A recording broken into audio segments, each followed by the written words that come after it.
What's up, guys? You're watching the Fantasy Goods, and we're going to be getting into the Fantasy Goods Exchange today, where we're going to be talking about players that you need to be buying high and selling low and everything in between. So stay tuned because it's coming up next.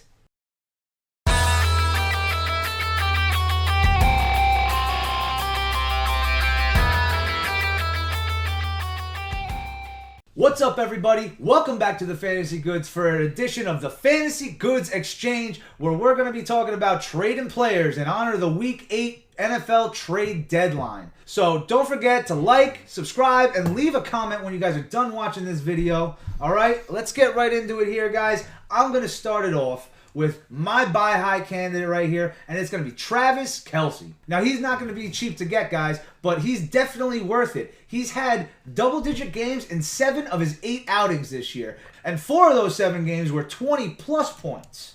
He's tight end 1 on the season, and I hate that everyone keeps talking about George Kittle being the best tight end in fantasy. He hasn't finished as the number 1 tight end in fantasy yet.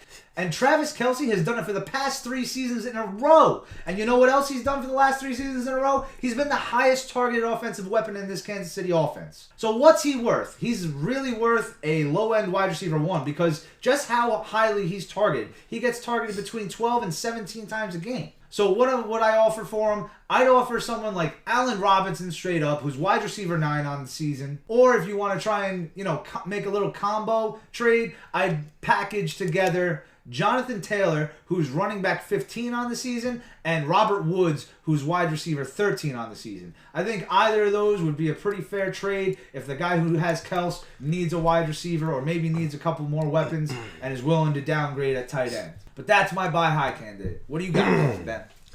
All right, guys.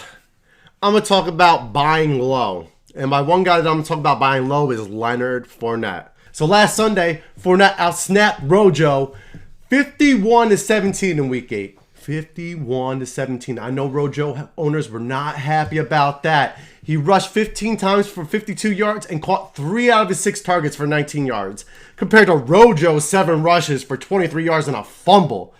Fournette is clearly taking over this row, and Rojo is starting to look like the Rojo we all know and love. So I would buy Fournette low right now, because if he has another game like that, you might have to buy high on him.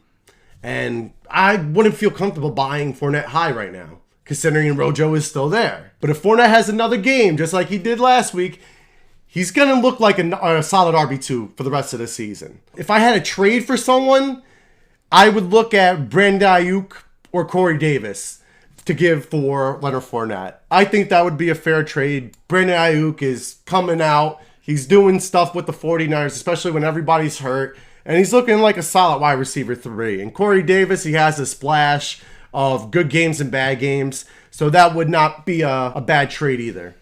But for right now, buy Fournette low. All right, so I'm going to be coming at you with someone that you would have on your team that you want to sell high now and get your best trade value for before that stock plummets for him. And that would be Robbie Anderson on Carolina. You got Christian McCaffrey coming back. That's going to be less downs that he's going to be seeing the ball. Panthers also want Curtis Samuel to be more interactive with the game plays and whatever they're running at the moment. You could sell this man high right now. He's been consistent with PPR points throughout the season so far, and only 1 week he scored a touchdown.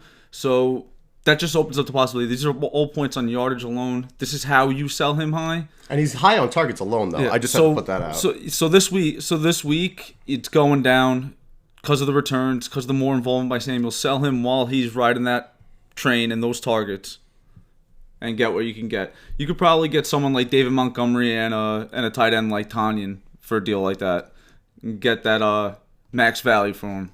Yeah, I say that's a fair trade. All right, my next guy that I'm going to talk about someone that you have to sell low, and that guy is going to be John Brown of the Buffalo Bills. Now, if there was one word I can describe John Brown, it would be unreliable. Okay? He is always getting hurt, and I know owners are getting heated about it. They are getting sick and tired of John Brown putting up fucking low numbers or getting hurt, not playing them. Or putting up nothing. Last week he had 2 targets for 21 yards, and I don't think he's going to be any more reliable than that. Sure, he might have a splash of a good game, but that's all I can see is like probably one good game. So if you're going to trade him now, you have to sell him low. And your selling point for that would be probably the matchup that he has this week against Seattle. You know, that's a juicy sell right there. That's a game that he can possibly do something in. So right there, I would try to sell him, and I would try to sell him for a solid flex. Or at least a flex that can have some splash like Larry Fitzgerald. Larry Fitzgerald can definitely give you those numbers any day of the week. You know, because he has Kyler Murray, and people are double teaming DeAndre Hopkins like crazy. So Larry Fitzgerald is always reliable when it comes to one-on-one matchups. So I can definitely give you that trade for John Brown. I would say Larry Fitzgerald is a fair trade. Yeah, it's definitely a fair trade, and I like the Larry Fitzgerald side more because at least that's a more upside offense. Yeah, so that's your steal for trading. You're ready to drop John Brown. You want to at least try and turn him into something, so Larry Fitzgerald's not a bad receiver to turn him into. Yeah. All right, what's our next one? I'm going to finish off with a new part I'm putting into the exchange this week, which is going to be a player to hold. And the player I'm telling you to hold on to right now is Ezekiel Elliott. Now, look, he's RB3 on the season, all right? And I know he's been really disappointing over the last 3 weeks, putting up 10, 6, and 8 fantasy points. If you try and trade him right now, you're not going to get the RB1 value that he offers. And I think even though, you know, the loss of Dak Prescott, Andy Dalton's not in for at least another week, maybe 2, now that he's diagnosed with COVID, he's still going to finish a top 10 running back on talent and volume alone, guys. So I'm telling you, hold on to this guy. You know, you're not going to get the value that he's worth unless you find a sucker. You know, maybe you could sucker a Cowboys fan into giving you a top RB1. This guy.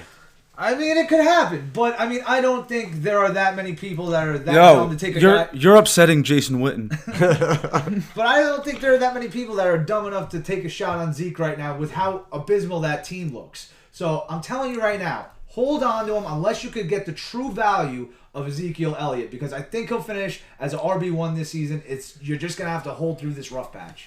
I think he finishes as a top 10 running back this season on his volume and talent alone. I mean, I kind of see him as Saquon Barkley last year, where he was a really talented back on a really crappy team. You know, and even Saquon finished RB10 last season. So, look, unless you could really get his RB1 value, which I doubt you're going to be able to get right now with his 3 terrible weeks, I think you got to hold on to this guy through this rough patch and wait it out.